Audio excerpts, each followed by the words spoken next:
Hey everyone. Tonight, we're drifting back to a quieter corner of the Middle Ages. Somewhere dimly lit. Somewhere filled with parchment, wax seals, and the collective anxiety of men whose job description was basically, try not to die while informing royalty that something unfortunate has happened. So go ahead and settle in. Find a comfortable position. Dim the lights, or don't. Many medieval kings didn't bother, so you're in good company. Just let your breathing slow a bit while we wander softly through the very delicate, very hazardous world of royal messengers. The men who walked into throne rooms carrying tidings, and walked out, well, sometimes. After all, I think we can agree that nothing says sleepy historical ambience quite like the lingering possibility of execution for saying the wrong thing in the wrong tone at the wrong time. Let's drift back now to the early medieval courts. To drafty stone halls where kings often had a sword within reach and a temper within inches of exploding. Because in a world before email, before texting, before diplomatic PR teams, these poor souls were the medieval equivalent of opening your boss's performance review, except your boss carried a battle axe and strongly believed in divine right. So tonight, we'll just float through their world.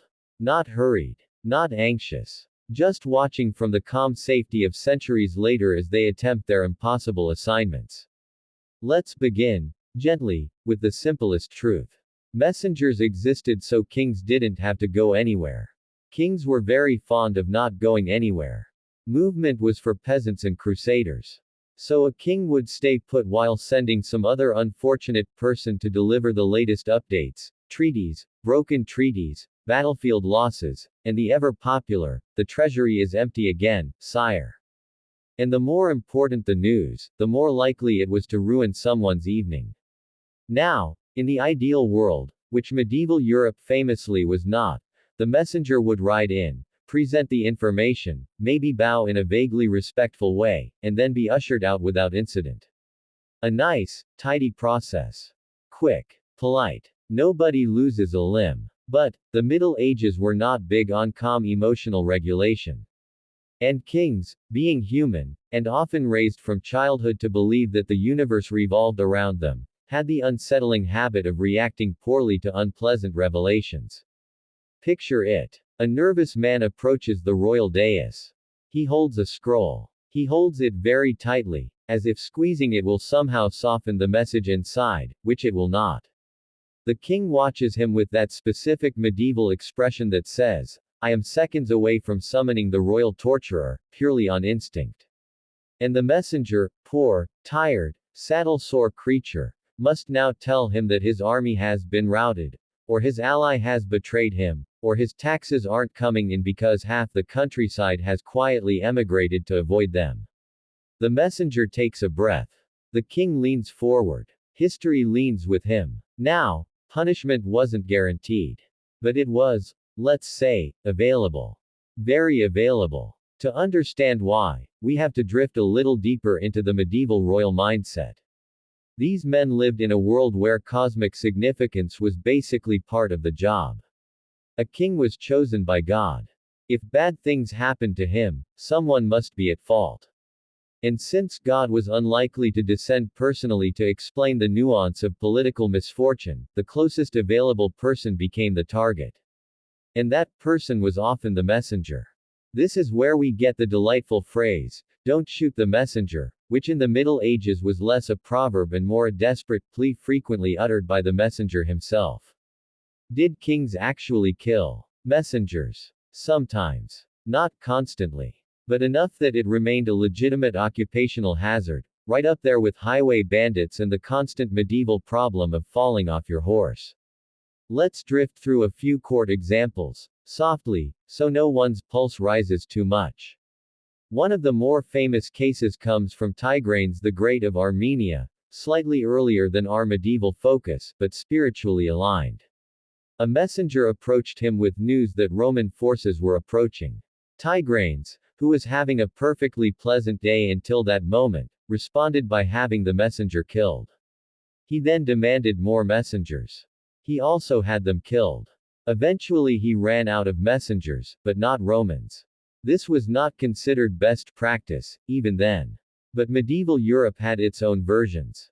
Not always lethal, sometimes merely humiliating, painful, or career-ending in a thrown into the moat kind of way. Kings were often very sensitive creatures. They did not like personal inconvenience. And losing a battle was considered a fairly major inconvenience. So the messenger had two strategies. The first was honesty, quick, clean, efficient, and occasionally fatal.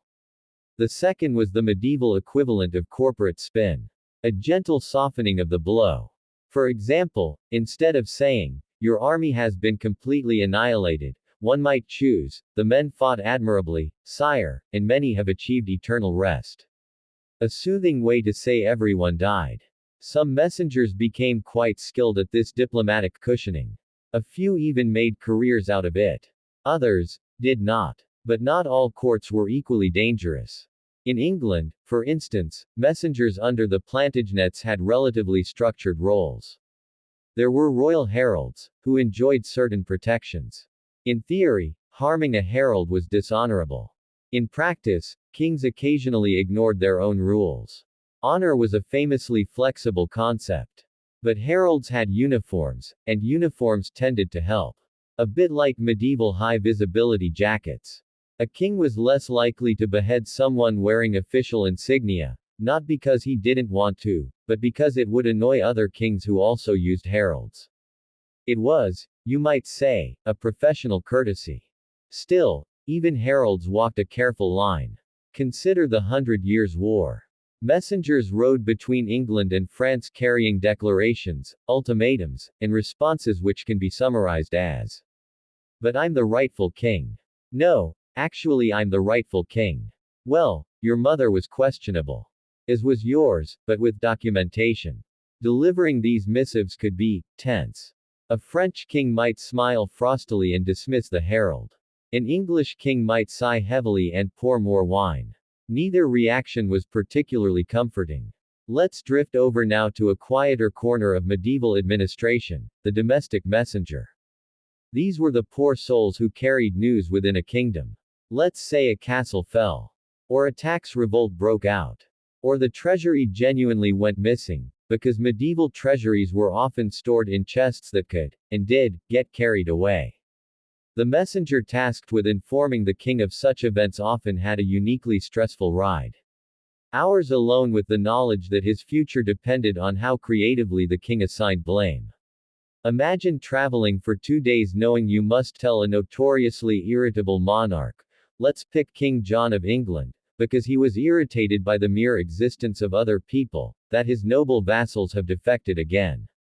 You ride slowly. Very slowly. You consider breaking your horse's leg so you can delay further. But eventually, you arrive. And you deliver the news.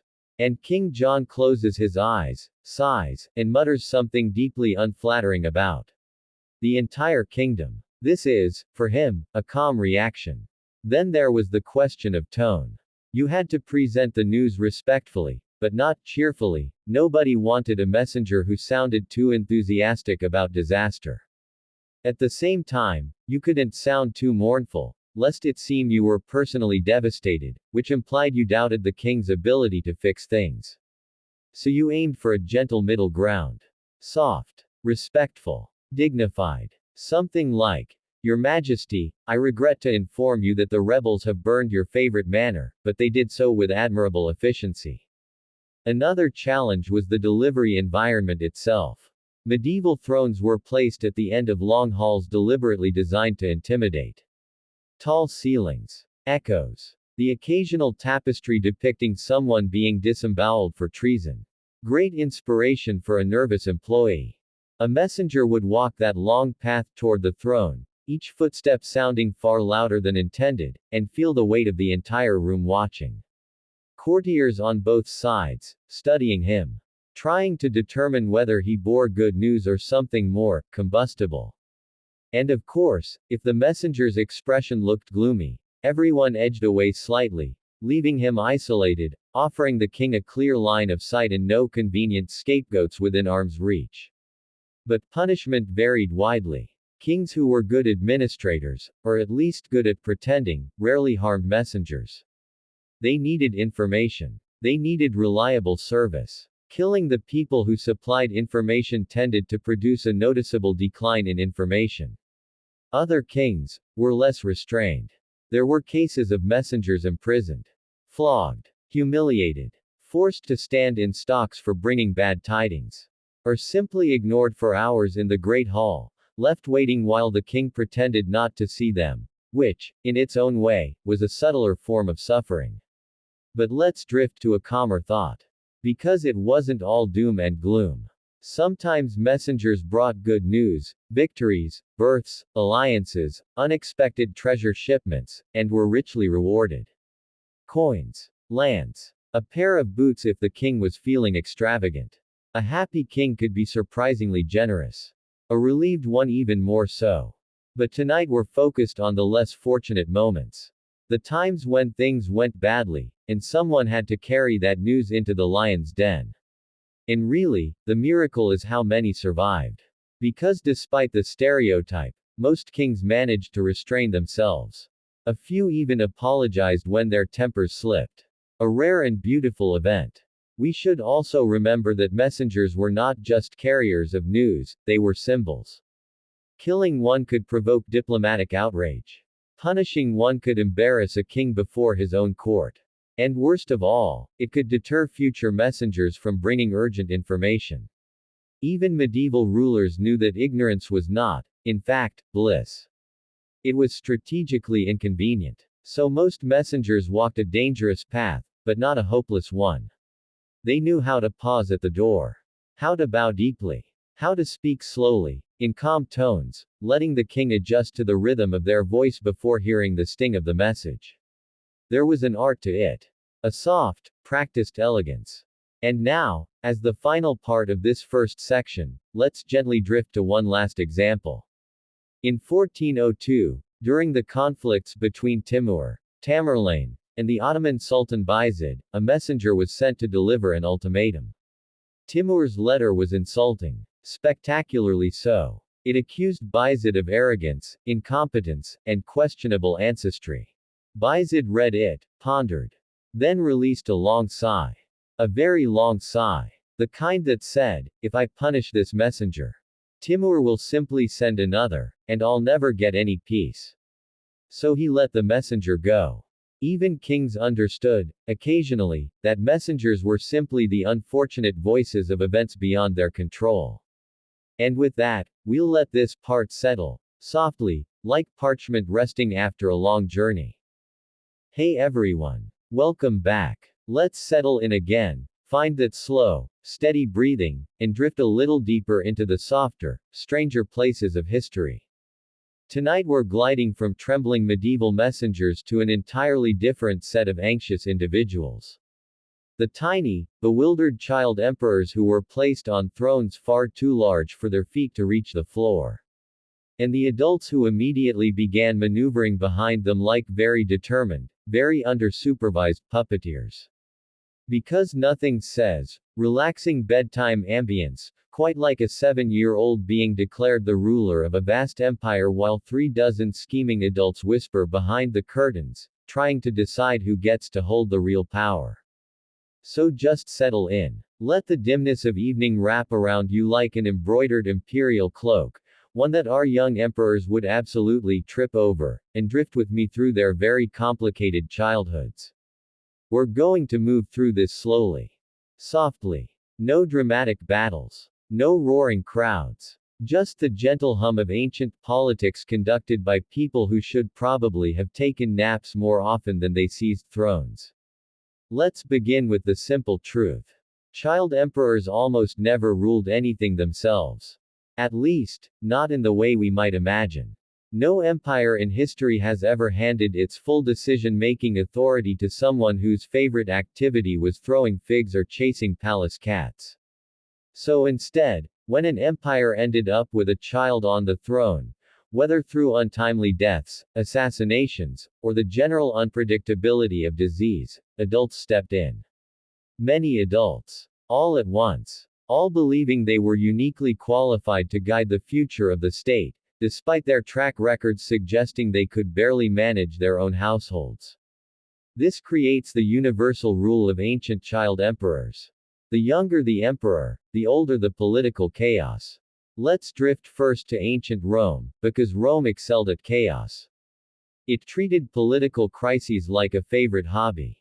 One of the most soothing, by which I mean steady and predictable, examples is Romulus Augustulus, the so-called last emperor of the Western Roman Empire. Placed on the throne as a teenager, he was essentially a decorative object. A piece of political furniture. A small human accessory perched on the imperial seat while real power was exercised by his father, a military man named Orestes. Orestes did what many regents did. He enjoyed the authority, the income, the status, and delegated the actual responsibilities to whoever was standing nearest, usually someone who regretted being there. Romulus himself probably spent more time being told to sit up straight than issuing commands. Eventually the Germanic leader Odoacer politely removed him from the throne, gave him a pension, and sent him into retirement. It was, all things considered, one of the gentler endings for a young emperor. But Rome gives us many more examples of adults holding the reins while tiny emperors were paraded around like ceremonial mascots. Let's drift quietly to the Severan dynasty. The boy emperor Elagabalus rose to power at 14, heavily guided, pushed, really, by his grandmother Julia Maesa and his mother Julia Soaemias. These two women essentially ran the empire from behind silk curtains while Elagabalus wandered around indulging in every impulse that crossed his adolescent mind. He declared himself chief priest of a foreign sun god.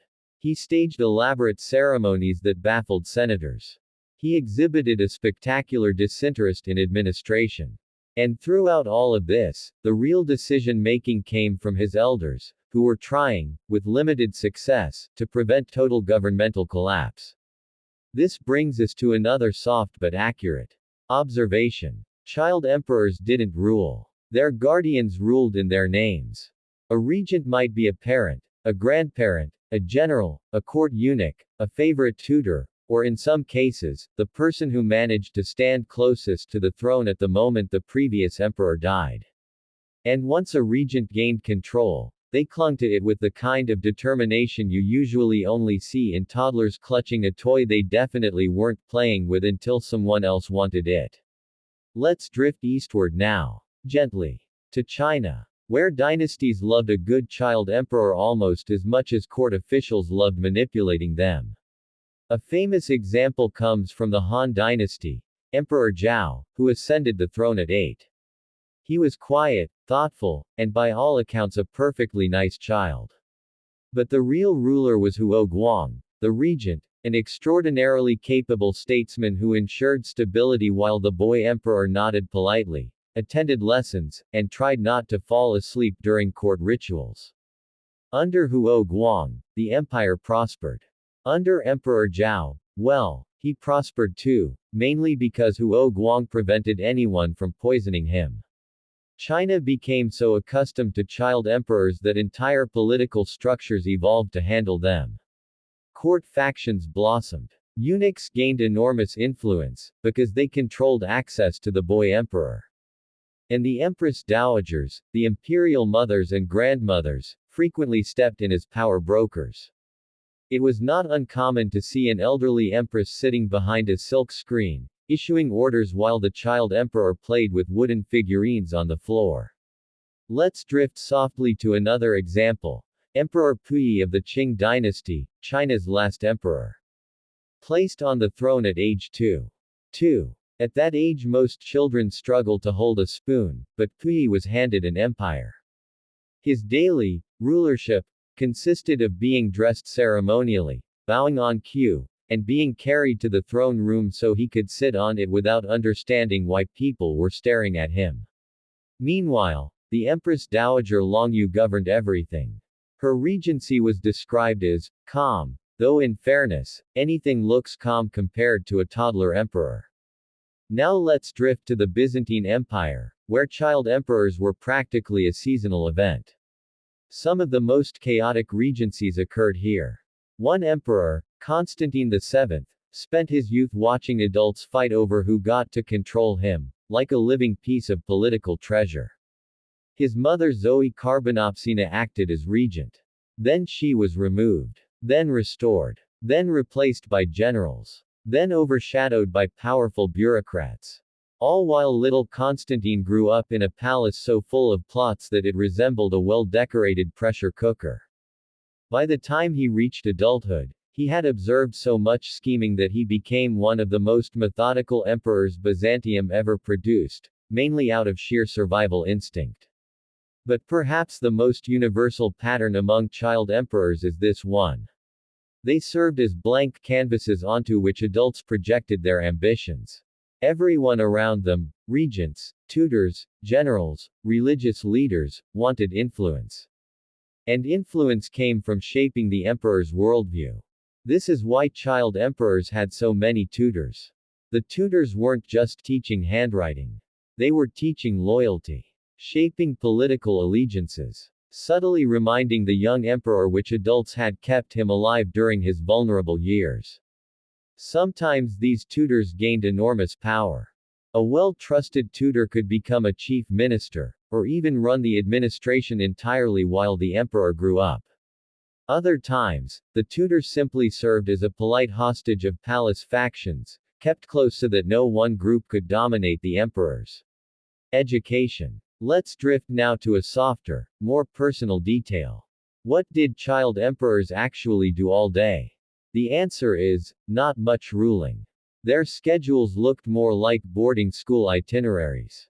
They rose early, attended lessons in reading, writing, history, law, or ritual, practiced ceremonies, sat in court sessions to absorb the atmosphere, like interns observing meetings where everyone argues in Latin.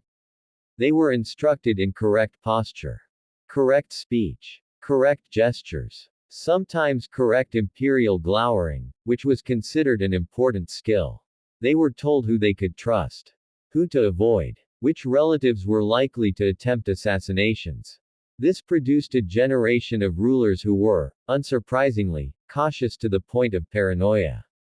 Meals were supervised. Playtime was supervised. Friendships were supervised. And bedtime was probably the only truly peaceful part of the day, though even that might involve a guardian making sure the emperor didn't wander off, fall into a pond, or accidentally dismiss a province in his sleep. In short, child emperors lived in gilded cages run by adults who had no intention of opening the door. And when these emperors reached adolescence, something curious often happened. The regent, whether a general, uncle, grandmother, or court official, would suddenly become nervous. The emperor's voice deepened. Their height increased. Their political awareness sharpened. And suddenly the child they had controlled for a decade was becoming a threat. This led to all sorts of soft but unfortunate transitions. Regents retiring suddenly. Generals being reassigned to distant borders. Court officials going on permanent vacations to monasteries. Or, in the darker cases, which we'll mention gently, because it's bedtime, the young emperor might be quietly removed before he reached full independence. But let's end this part on a calmer note. Despite all the manipulation, many child emperors grew into competent adult rulers. They learned from watching the regents. They observed the court's power struggles. They understood how imperial machinery worked long before they were allowed to touch it. Some of history's most effective rulers began as children on the throne, shaped by years of careful, or controlling, guidance. Others, well, they turned into deeply anxious adults who trusted no one. Which, to be fair, in ancient politics was a fairly reasonable position. And so, as we let this part settle quietly, the answer to our question becomes clear. Child emperors didn't rule. They were ruled by regents, families, court factions, eunuchs, generals, tutors, and sometimes by whatever adult happened to shout loudest that week. But the quiet, private truth is that these children rarely had a childhood at all. They lived in a world of ceremony, expectation, and manipulation, softly gilded, but deeply fragile. Hey everyone. Welcome back. Settle in again, find that slow, steady rhythm in your breath, and let the room soften a little around the edges. Tonight we're drifting into a quieter, stranger realm of history. A place where people had to make decisions, calmly, practically, sometimes creatively, about what to do when someone died, long before undertakers, morgues, or Pinterest-worthy memorial services existed. Because before modern funerals, the process was, let's say, less streamlined, much more personal, and occasionally improvised in ways that would make a modern funeral director sit down very quickly and reevaluate their life choices.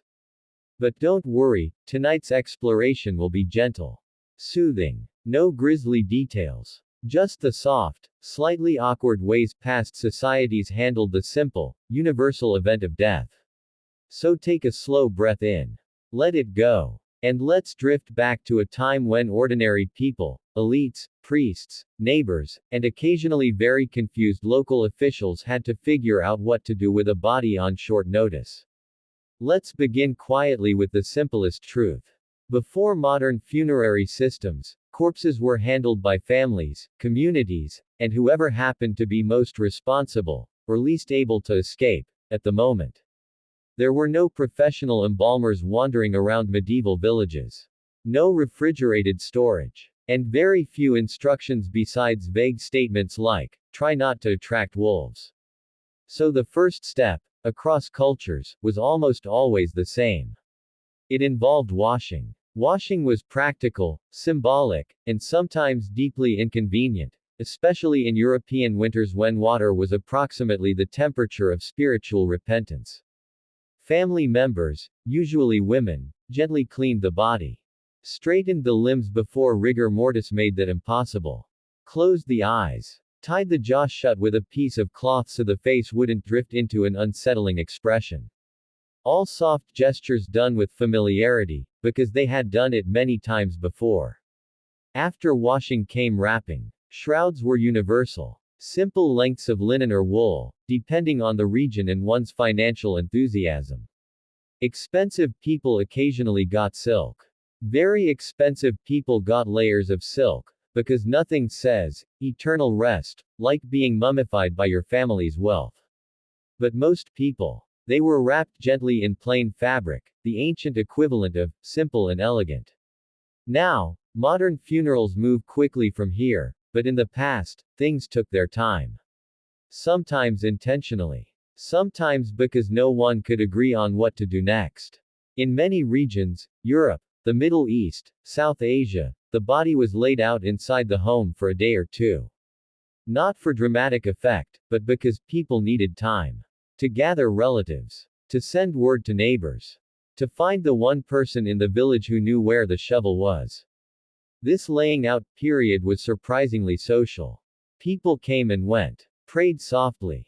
Talked quietly. Sometimes drank, because grief and ale pair more often than history books admit. And the body lay there, usually on a wooden board or a bed, illuminated by candles that occasionally melted unevenly and created atmospheres of unintended suspense. Now, if one lived in northern climates without modern heating, bodies didn't decompose too quickly. In warmer regions, however, things became urgent. Very urgent. Which brings us, drifting gently, to ancient Egypt, one of the few cultures that developed a truly professional solution. They went all in on embalming.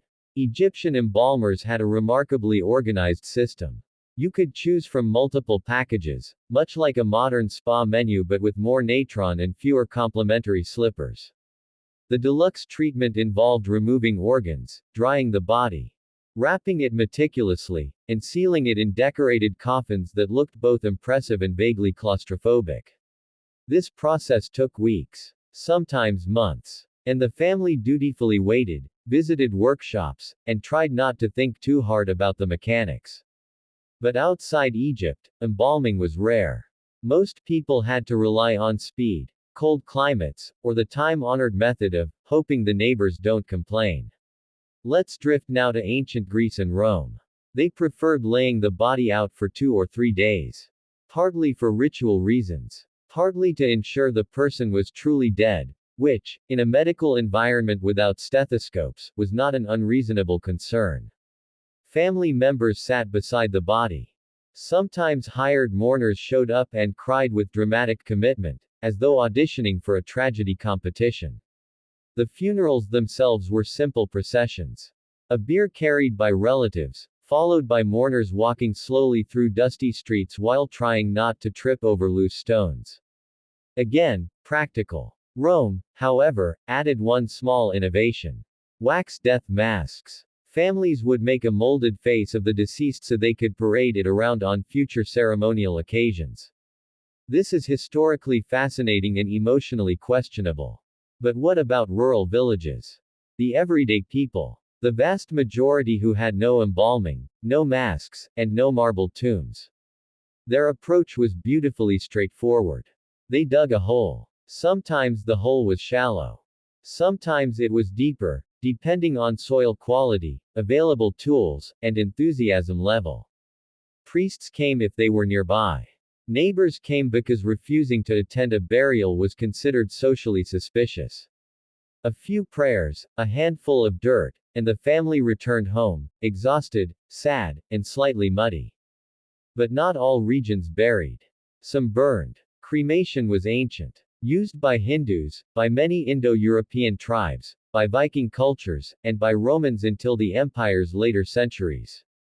It was practical, efficient, and required surprisingly large amounts of firewood, something modern films usually omit, perhaps out of respect for forest conservation.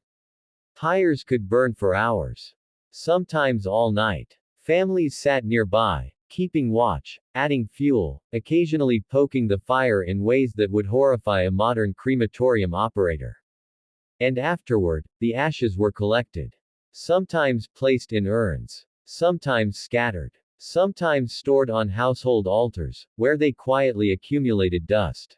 But the world is large, and not everyone buried or burned. Let's drift deeper. In the Tibetan Plateau, where burial is difficult and fuel is scarce, sky burials evolved. The body was laid out on mountaintops to be consumed by vultures, a ritual seen not as grim, but as an act of generosity to nature. In Mongolia, bodies were sometimes left in the open steppe, protected from animals until the soul was believed to have departed.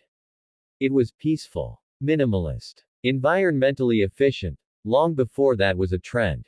In sub-Saharan Africa, certain groups placed bodies in hollowed trees or raised wooden structures, allowing natural decomposition far from living spaces. And in many indigenous American cultures, elevated burial platforms, scaffold burials, or charnel houses were used. Each method carried its own meaning. None required the complicated machinery of modern funerals. But across nearly all societies, no matter the method, one thing stayed consistent. People wanted the dead to be honored, safely handled, and at peace. Even if the techniques varied wildly. Before we drift away from this topic, let's glance gently at the more practical, unglamorous tasks that families performed. Things we rarely think about. Someone had to choose clothing. Usually simple garments. Often the nicest outfit the person owned, but not too nice, because clothing was valuable and grave goods were considered a luxury. Someone had to build or find a coffin. Many were plain wooden boxes made of whatever scraps were available. Some were literally old storage chests repurposed with only moderate ceremony. And someone had to decide where the grave would go. This decision frequently involved complex negotiations with soil hardness, incooperative roots, and the unwelcome discovery of rocks placed where no rock had any right to be. Communities sometimes shared graveyards. Sometimes used family plots. Sometimes buried people wherever there was room, ideally not too close to the drinking well. But everywhere, absolutely everywhere, there was ceremony. Not the elaborate, polished kind we see today. But quiet words. Simple movements. The placing of flowers, or leaves, or small tokens.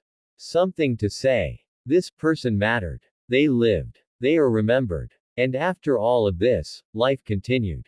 Slowly. Softly. People cooked meals, checked livestock, repaired tools. Because grief in the past, like grief today, existed alongside everyday work. There were no designated days off for mourning. The world simply carried on. And so, before modern funerals existed, people treated death the way they treated life, gently, practically, and with a sense of communal responsibility. It wasn't always orderly. It wasn't always sanitary. But it was human. Deeply human. And now, as we let this part settle like earth being smoothed over a grave, we can gently drift on. Hey everyone. Welcome back. Let's ease into this next part. Take a slow breath, let the room dim a little, and settle into the gently unsettling world of medieval monastic life. Tonight we're drifting to the cloisters. Quiet stone corridors. Footsteps softened by rush mats. Candles flickering along cold walls. And behind those cloister doors, nuns. Women who, contrary to the peaceful image we often imagine, lived lives that were far stranger, more precarious, and occasionally more dramatic than anyone drifting off to sleep probably expects. Because medieval nuns did not spend their days floating serenely across flower-filled gardens humming hymns. Their lives were calmer than the average peasant's, yes. But in that very medieval way that means it was still surprisingly hazardous. So let's lie back, relax, and gently wander through all the soft, quiet dangers that surrounded these women of God, dangers both external and deeply internal to convent walls. Let's begin with the most soothing truth we can muster. Medieval convents were intended as peaceful sanctuaries, and they occasionally achieved that. But many were also badly built, poorly supplied, politically entangled, and located in what we might generously describe as strategically unfortunate places. Picture a convent built just outside town. Peaceful, isolated, perfect for contemplation. Also perfect for bandits, armies, tax collectors, opportunistic noblemen, and the occasional enthusiastic wolf. So let's drift through the types of danger medieval nuns faced, quietly, like we're walking the cloister path at twilight. First, and perhaps most surprisingly, there were kidnappings. Yes, kidnappings. Because medieval noble families had a habit of using convents as storage facilities for inconvenient daughters, unwanted heirs, and widows who had opinions. So naturally, rival families occasionally marched up to the convent gates, demanded entry, and attempted to liberate a nun for politically strategic reasons. Sometimes they succeeded. Sometimes the nuns hid behind doors that were built less for defense and more for preventing goats from wandering in. And a few convents, especially wealthy ones, kept armed guards on site. Which, for a place dedicated to contemplation and prayer, suggests a certain lack of confidence in divine protection alone. Let's drift next to raids. Medieval Europe was not known for stability. Any passing army could take one look at a quiet, undefended convent and think, yes, that looks full of wheat, wine, and portable valuables. During the Viking Age, Scandinavian raiders were particularly enthusiastic about monasteries. They did not discriminate between monks and nuns. They saw buildings with food and silver and decided that this was an excellent shopping opportunity, albeit with axes. Nuns hid in cellars, in forests, behind walls that were more symbolic than protective. And when the danger passed, they returned to repair what was left of their community, quietly hoping it wouldn't happen again, even though it often did. But even in peaceful times, medieval nuns faced internal dangers, and these were sometimes stranger. Let's drift into the soft but absurd category of convent politics. Because nuns disagreed, frequently, with dedication. Elections for abbesses were notoriously political. Rival families backed rival candidates. Bribery, polite, pious bribery, was common. And once elected, an abbess had to navigate disputes that ranged from property rights to who was hiding extra cheese in their cell. A poorly managed convent could become a hotbed of resentment. Silent meals did not prevent silent feuds. And these tensions occasionally escalated into events described in records with phrases like, disruptive behavior, unseemly conflict. Or, in one particularly dramatic account, threw turnips with excessive force. These were not common. But they happened just often enough to be quietly amusing. Next, we drift to a more serious danger, disease. Convents were enclosed communities. Shared air, shared food, shared workspaces. In medieval medical knowledge, which can be summarized accurately as helpful intentions, limited results. If illness entered the community, it spread. Sometimes quickly, sometimes quietly, and sometimes with devastating effect. Many convents kept herb gardens and resident healers. But herbs could only do so much. The Black Death, when it arrived, did not politely skip the cloister. Entire communities vanished. Others lost half their members. Some were abandoned entirely, their chapels left to echo in the wind. Now, for something softer, yet still dangerous. Poverty. Convents required steady income. Fields. Tithes. Donations from wealthy patrons. But when patrons lost interest, often because they died or overspent on crusades, convents struggled. Food shortages were common. Cold winters were brutal. Some nuns survived on bread so stale it could and did double as construction material. Others stitched clothing from whatever scraps were available, resulting in winter habits that were more conceptual than warm. And yet, despite hunger, they still had to attend midnight prayers, because monastic schedules were designed by people who believed sleep was a treat best enjoyed sparingly. But dangers weren't always dramatic. Some were small, persistent, deeply annoying. For example, the cold. Convents were not known for their insulation.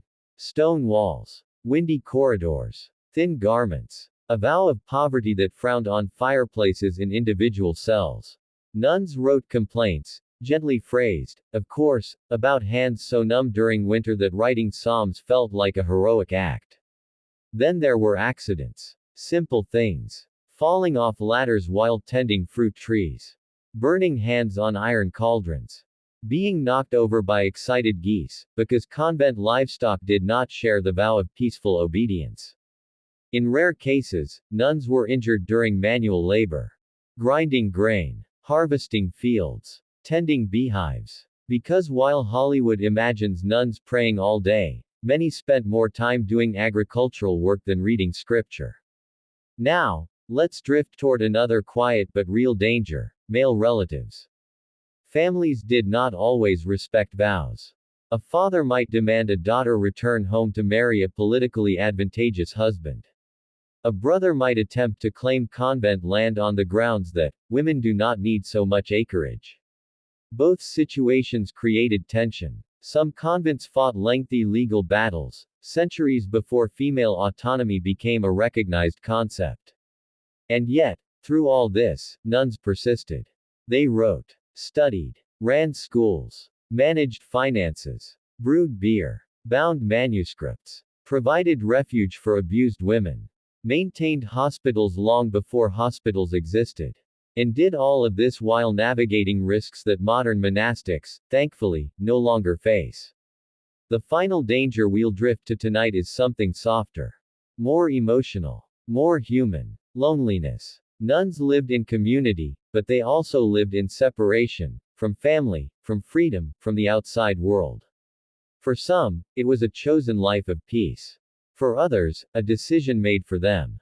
And that difference, the space between calling and obligation, was itself a quiet danger. A slow ache that filled the silence of cloister walls. And yet, even this was often softened by companionship. By shared songs, shared meals, shared prayer, in moments of laughter during chores, because no amount of solemnity can fully prevent someone from saying something mildly sarcastic while washing turnips in cold water. So how dangerous was daily life for medieval nuns? Dangerous enough, but also peaceful, and constricted, and purposeful, and occasionally chaotic in ways that feel strangely familiar. They lived lives filled with devotion, frustration, duty, and risk. Lives richer and more complex than the serene images painted on church walls. And with that, we can let this part settle, quietly, like a closing convent gate after Compline.